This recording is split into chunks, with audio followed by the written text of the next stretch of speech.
Jésus est tenté. Message du 1er février 2026 en 3 minutes. Même que Jésus n'a commis aucun mal, il se fait baptiser par Jean-Baptiste. C'est un baptême pour la repentance des péchés.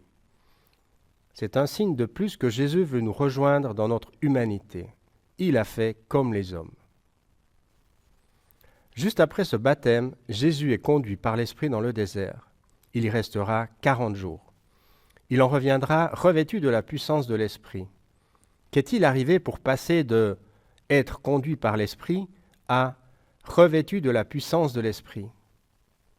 Jésus s'est isolé dans le désert pour se concentrer sur Dieu, enlever toute distraction pour se focaliser sur Dieu.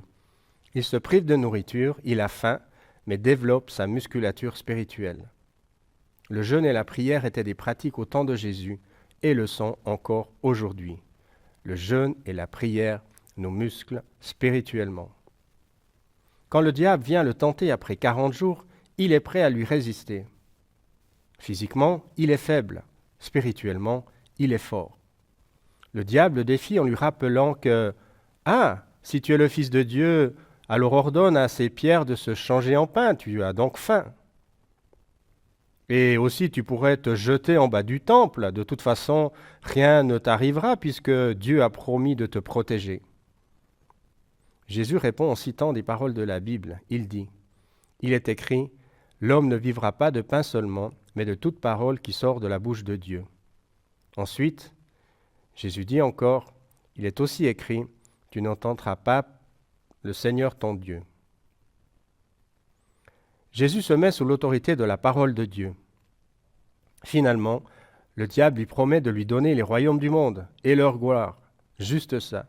Et Jésus répond, « Retire-toi, Satan, car il est écrit, tu adoreras le Seigneur ton Dieu et tu le serviras lui seul. » Bref, Jésus n'est pas tombé dans le piège de la tentation proposée par Satan.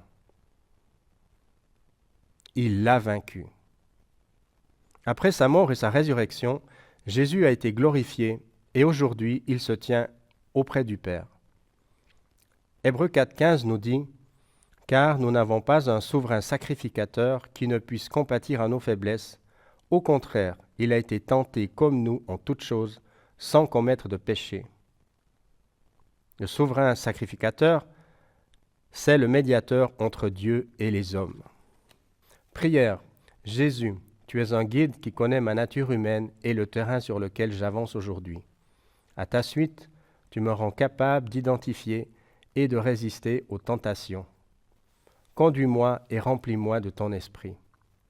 Amen.